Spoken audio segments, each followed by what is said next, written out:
છોકરાઓ last topic એક આવે છે, આપણે બે વસ્તુ તો જોઈ ગયા, બે સદિશ વચ્ચેનું અંતઃગુણન એટલે ડોટ પ્રોડક્ટ, બે સદિશ વચ્ચેનું બહિર્ગુણન એટલે ક્રોસ પ્રોડક્ટ, બરાબર ચિરાગ?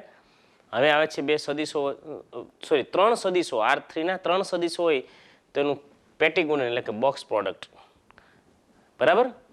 તો એ ઓનલી ફોર R3 ના 3 સદિશોને જ લાગુ પડે છે. એક જ વસ્તુ ડોટ પ્રોડક્ટ છે ને એ R2 માં બને, બાકી ક્રોસ પ્રોડક્ટ હોય કે બોક્સ પ્રોડક્ટ હોય એ માત્ર R3 ને જ લાગુ પડી શકે. ઓકે, તો જો તમે જરાક સદિશોનું પેટી ગુણન થિયરી સમજાય તો જરાક હું. સદિશોનું પેટી ગુણન બીજા અર્થમાં કહું તો box product.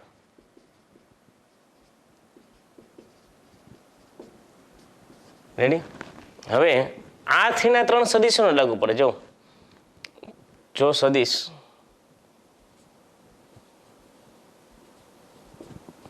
A vector, B vector, C vector belongs to R3 માટે R3 ના 3 સદિશો A vector, B vector, C vector હોય માટે પેટી ગુણન, પેટી એટલે આમ ચોરસ કાઉન્સ જેવું, A vector, B vector, C vector. બેટા જો અહીંયા અલ્પવિરામ ન કરતા હો ટીસા, અહીંયા અલ્પવિરામ આવશે નહીં, ખાલી થોડોક જગ્યા રાખવાની, A vector, B vector, C vector અને ચોરસ પેટી જેવું કાઉન્સ એમ ને A vector, B vector, C વેક્ટરનું પેટી ગુણન કહે છે, નું પેટી ગુણન કહે છે, અને બોક્સ પ્રોડક્ટ કહેવાય. અને એની એકદમ ઇઝી પણ છે. કઈ રીતે એને લખું? પેટી ગુણન એટલે નિશ્ચાયક છે, એટલે કે માની લો કે આ A વેક્ટરના યામ A1 I cap, A2 J cap, A3 K cap, B વેક્ટરના યામ B1 I cap, B2 J cap, B3 K cap, C વેક્ટરના યામ C1 I cap, C2 J cap, C3 K cap. આમ 3 સદિશના યામ તમને આપેલો હોય A vector, B vector, C વેક્ટરના તૃપ્તિ, બરાબર? તો એનું બોક્સ પ્રોડક્ટ, એનું પેટી ગુણન શું થાય? નિશ્ચાયકની અંદર. તેથી A vector, B vector, C વેક્ટરનું પેટી ગુણન, આમ A vector, B vector, C vector એનું પેટી ગુણન. પેટી ગુણન એટલે નિશ્ચાયકની અંદર પહેલા A વેક્ટરના ઘટકો કોણ કોણ? A1, A2, A3, પછી B વેક્ટરના ઘટકો B1, B2, B3, B2, મોન્ટુન, ચિન્ટુન બધા આવી જાય એમાં. રેડી?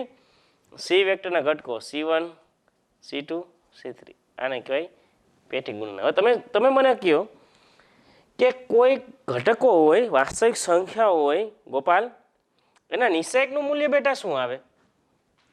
વાસ્તવિક સંખ્યા આવે, સરસ, સમજાય તો છે બધીને. એટલે પેટી ગુણન છે ને એ એક વાસ્તવિક સંખ્યા છે. બીજું શું હતું? અંતઃગુણન, ડોટ પ્રોડક્ટ છે બે સદિશ વચ્ચેનું, એ પણ એક વાસ્તવિક સંખ્યા છે, બરાબર? આ બે વસ્તુ. ક્રોસ પ્રોડક્ટ સદિશ છે, આ ન ભૂલાય એટલું યાદ રાખજો. Ready?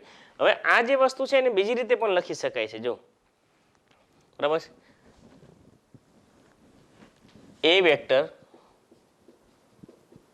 B vector, C vector, બરાબર? આને કેવી રીતે બીજી રીતે લખાય કે પેલાનો ડોટ છેલ્લા બેનો ક્રોસ ઇઝ બોક્સ. જામ આ પેલા સદિશનો ડોટ, આ છેલ્લા બેનો ક્રોસ ઇઝ બોક્સ. આમ લખો કે આમ લખો, એક જ છે. પેલાનો ડોટ છેલ્લા બેનો ક્રોસ ઇઝ બોક્સ. રેડી? વડે પણ દર્શાવાય છે.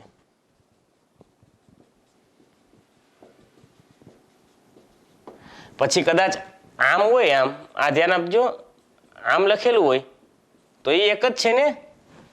અરે ભાઈ આમ લખો કે આમ લખો, શું ફેર પડે? નક્ષ કાંઈ ન ફેર પડે, બરાબર ને? કારણ પાયલ, શું કારણ છે એનું? બરાબર છે, ડોટ પ્રોડક્ટમાં ક્રમનું મહત્વ હોતું નથી. સરસ. આ ડોટ પ્રોડક્ટ હોય એમાં કોઈ ક્રમનું મહત્વ ન હોય. આ ક્રમ આમ લખો કે આ સદિશ આમ લખો, કાંઈ ફેર પડે નહીં. એટલે આપણે થોડુંક છે ને આને જુદી જુદી રીતે લખી નાખીએ, બરાબર છે? બધી રીતે. જો હવે બીજા વસ્તુ તમને હું સમજાવું. આ જે નિશ્ચાયક છે, બરાબર છે, આ A1 છે, આ નિશ્ચાયક છે. આ નિશ્ચાયકને તમને આપણે નિશ્ચાયકના પ્રમેયમાં આવતા ને કે આને આમ રોટેશન કરવામાં આવે તો એના મૂલ્યમાં કાંઈ ફેરફાર ન થાય. આ C1 અહીંયા લખવામાં આવે, આને આમ લખવામાં આવે, તો આપણે આને આમ લખી. જો આ A વેક્ટર આ બી વેક્ટર, આ સી વેક્ટર. ચાલો આનું રોટેશન શું થાય? રોટેશન આમ રોટેશન તો પહેલાં સી આવે, પછી બી આવે, પછી એ આવે. રોટેશન કરો જી, પછી બી લઈ લો, બી આવે, પછી સી આવે, પછી એ આવે. બરાબર ને? રોટેશનમાં તો કંઈ મૂલ્ય ન બદલાય નિશ્ચાયકનું, તો તમને ખબર છે ને. નિશ્ચાયકની કોઈ પણ હાર કે કોલમ બદલો ને તો થાય, બાકી રોટેશન કરો તો થોડું મૂલ્ય બદલાય. તો પ્રમેય જ આવતું નિશ્ચાયકનું. રેડી? અને આને સંકેત નીચે લખી નાખી. ચાલો આને સંકેતમાં લખાઈ જામ. આ પહેલાનો ડોટ, આ છેલ્લા બેનો ક્રોસ. આનો સંકેત, આ પહેલાનો ડોટ, આ છેલ્લા બેનો ક્રોસ. આનો સંકેત, આ પહેલાનો ડોટ, છેલ્લા બેનો ક્રોસ. બસ આને જરાક નજીક લખી દઉં.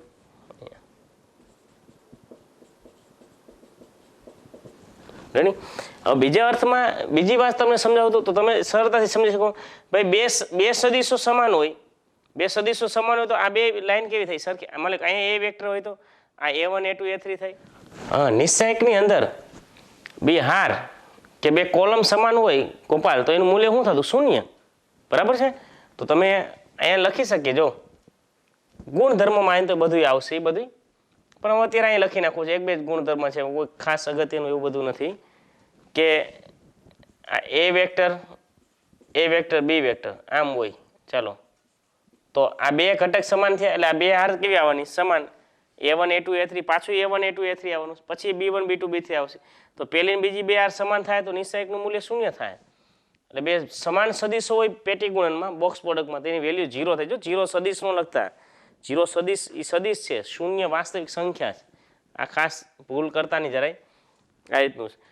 હવે આ સદીશોનું પેટી ગુણન છે. સદીશોનું પેટી ગુણન એટલે R3ના 3 સદીશોને એક નિશ્ચાયકમાં લખવાથી જે પેટર્ન બને ને સદીશોનું પેટી ગુણન કહેવામાં આવે છે. સદીશોનું પેટી ગુણન એક વાસ્તવિક સંખ્યા છે બેટા. આની વેલ્યુ એક સંખ્યા મળશે. એક ખાસ એક શરત આની અંદર આવે છે કે 3 સદીશો સમતલીય હોવા માટેની શરત છે. આ ત્રણે 3 સદીશ છે ને એક જ સમતલમાં આવેલા છે. બરાબર છે? જો યાદ રાખો,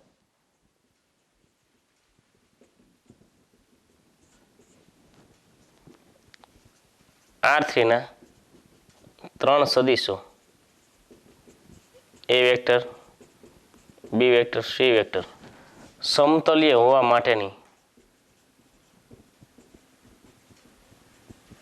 શરત શું? પેટી ગુણન શૂન્ય થાય. 3 સદીશો એક જ સમતલમાં આવેલા હોય તો બોક્સ પ્રોડક્ટ બહુ અગત્યની શરત છે. આગળના ચેપ્ટરમાં આ ખાસ ધ્યાનમાં આવશે. જો આપણે 3 શરત આમાં જોઈ ગયા છો આ ચેપ્ટરમાં. ન યાદ હોય તો રેફરન્સ બુકની અંદર આગળના પેજ ઉપર લખી નાખજો. 3 શરત ખાસમાં ખાસ. બરાબર છે? જે તમામ ચેપ્ટર સદીશના છે એને લાગુ પડશે. પહેલી વાત, બે સદીશો લંબ હોવાની શરત શું હતી? એનો ડોટ પ્રોડક્ટ 0. બે સદીશો સમરેખ હોવાની શરત શું હતી? એનો ક્રોસ પ્રોડક્ટ શૂન્ય સદીશ હતું. આપણે એવું ક્રોસ પ્રોડક્ટ શૂન્ય સદીશ. અને 3 સદીશો સમતલીય હોવાની શરત શું? એનું પેટી ગુણન 0, બોક્સ પ્રોડક્ટ 0. એક ડોટ 0 તો પરસ્પર લંબ હોય તૃપ્તિ, બરાબર. ક્રોસ 0 તો સમરેખ હોય નક્ષ, બરાબર કે નહીં? અને પેટી ગુણન એટલે કે બોક્સ પ્રોડક્ટ 0 તો મીરા શું થાય? એ ત્રણેય સદીશો સમતલીય સદીશો થાય. નાના મોટા MCQ માટે આ 3 શરત ખાસ છે. એવું હોય તો આપણે લખાવી દઈશું. બરાબર છે? હવે આની ઉપર આધારિત આપણે દાખલાની જરાક ચર્ચાઓ કરીએ. સ્વાધ્યાય આવશે 10.5. આપણે 3 થિયરીનો અભ્યાસ કરી ગયા છીએ. હવે એક નાની એવી થિયરી છે, સમાંતર ફલકનું ઘનફળ આવશે. સમાંતર ફલકનું ઘનફળ તમારે ચતુષ્ફલકનું ઘનફળ આવતું, જૂના ટેક્સ્ટબુકમાં હતું, અત્યારે નવી ટેક્સ્ટબુકમાં નથી. સમાંતર ફલકનું ઘનફળ એ દાખલો આવશે ત્યારે હું તમને લખાવી દઈશ. બરાબર છે? જે તે દાખલાના સમયે. ચાલો આપણે સ્વાધ્યાય 10.5 શરૂ કરીએ. જુઓ, નંબર 1 છે કે આ 3 સદીશો હોય તો એનું પેટી ગુણન શોધવાનું છે. 10.5 નો પહેલો.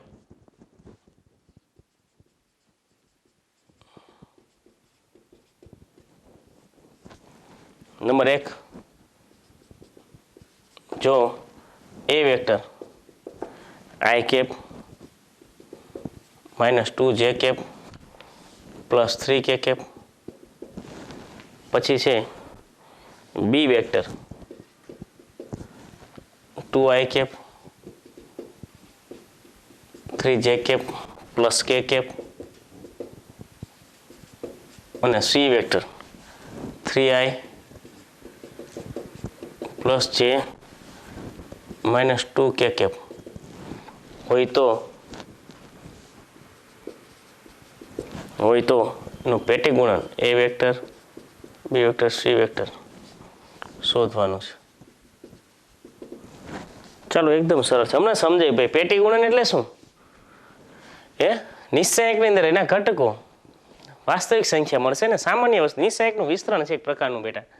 અહીં પહેલાં લખીએ 3 3 સદીશો. અહીં એ વેક્ટર શું આપેલા છે? એ વેક્ટર છે i -2. આ દાખલાઓની હું પ્રેક્ટિસ કરીએ બરાબર ને? ચિરાગ, આ તો તમે ગણવા માંડ્યા બરાબર છે. સી વેક્ટર તૃપ્તિ ઘણો દાખલા નિશ્ચયક લઈ લીધો બરાબર. પેટી ગુણન નિશ્ચયક જ થાય ને બરાબર ને? તેથી એ વેક્ટર બી વેક્ટર સી વેક્ટરનું બોક્સ પ્રોડક્ટ આપણે શોધવો છે. તેથી એ vector B vector C vector. ચલો પેટી ગુણનમાં એ વેક્ટર નહીં 1 - 2 3, બી વેક્ટર 2 - 3 1, 3 1 - 2 આમ છે. ચલો 1 6 - 1 5 +2 -4 -3 -7 +3 2 +9 11 એટલે 5 -14 +33 33 + 5 38 38 -14 24 વેલ્યુ શું મળશે? 24. મેં તમને કીધું હતું ને પેટી ગુણન શું મળે? એક વાસ્તવિક સંખ્યા મળે. રેડી? સામાન્ય દાખલાઓ છે સાવ. નેક્સ્ટ ક્વેશ્ચન જોઈએ આપણે. નંબર 2 છે 3 સદીશો જે તમને આપેલા છે ને સમતલ્ય છે. હમણાં જ મેં શરત લખાવી તૃપ્તિ. 3 સદીશો સમતલ્ય હોવાની શરત શું લખાવી મેં તમને? એનું પેટી ગુણન 0. સાબિત કરો કે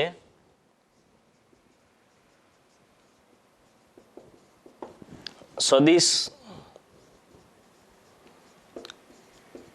એ vector i cap -2j cap 3k cap. પછી બી વેક્ટર બીજો સદિશ તમને આપેલો છે -2i cap 3j cap -4k cap. અને સી વેક્ટર અને ત્રીજો સદિશ એ છે i cap 3j cap +5k cap. આ ત્રણેય સદિશ સમતલ્ય છે. હમણાં શરત આપણે લખાવી 3 સદિશો સમતલ્ય હોવાની શરત શું?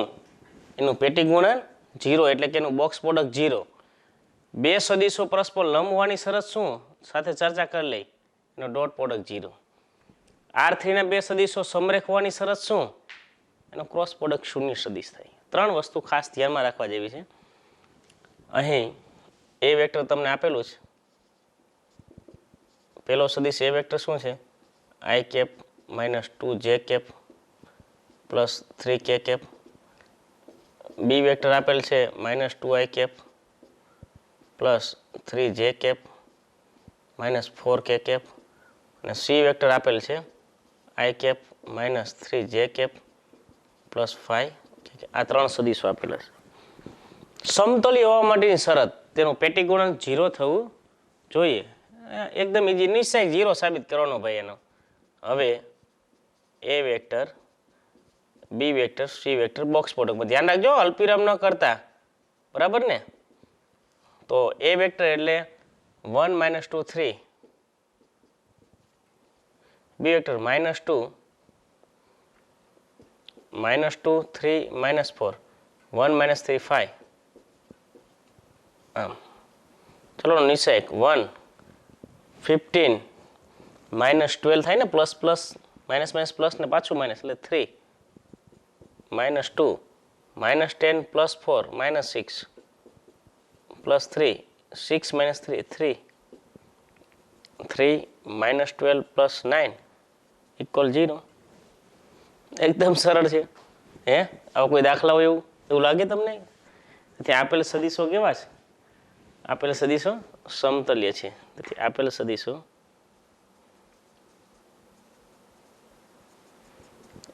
સમતલ્ય છે.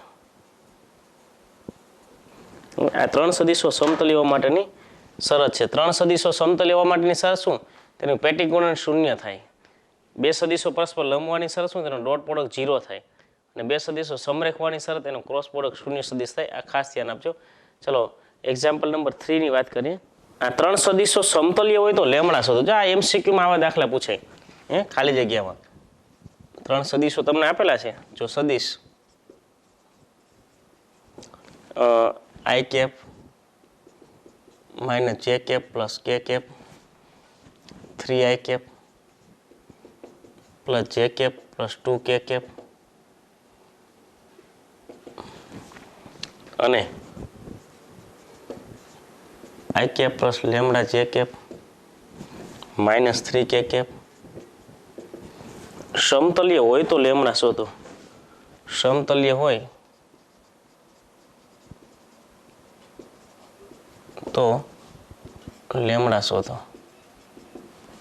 આ 3 સદીશો સમતલ્ય હોય તો ભાઈ સમતલ્ય સદીશો છે.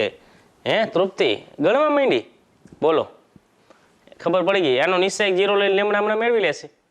ચાલો સ્ટાર્ટ. ચાલો જી અહીં સદીશ પહેલા સદીશને A વેક્ટર નામ આપો. A vector I cap minus J cap plus K cap. બીજાને નામ આપણે B વેક્ટર આપીએ 3I cap plus J cap plus 2K cap. ત્રીજાને C વેક્ટર કહીએ આપણે I cap plus lambda J cap minus 3K cap. જે સમતલ્ય છે. સમતલ્ય કહી દીધું છે તમને. હવે સમતલ્ય હોય તો એનો અર્થ એમ કે એનું પેટી ગુણન 0 થાય. તેથી A vector B vector C વેક્ટરનું પેટી ગુણન બરાબર 0. પેટી ગુણન નિશ્ચયકમાં A વેક્ટરને એમ 1 minus 1 1 1 minus 1 1 3 1 2 3 1 2 1 lambda minus 3 1 lambda minus 3 બરાબર 0. અજ્ઞાત મેળવવો હોય તો કંઈક સામે હોય તો ખરા ને. 0 છે સામે બરાબર કારણ કે સમતલ્ય છે. ચલો 1 minus 3 minus 2 lambda plus 1 minus 9 minus 2 minus 11 plus 1 3 lambda minus 1 0. ચલો આનું વિસ્તરણ minus 3 minus 2 lambda minus 11 plus 3 lambda minus 1 બરાબર 0. 3 lambda minus 2 lambda lambda minus 11 minus 3 minus 14 minus 1 15 આ બાજુ આવશે પ્લસ થશે. રેડી.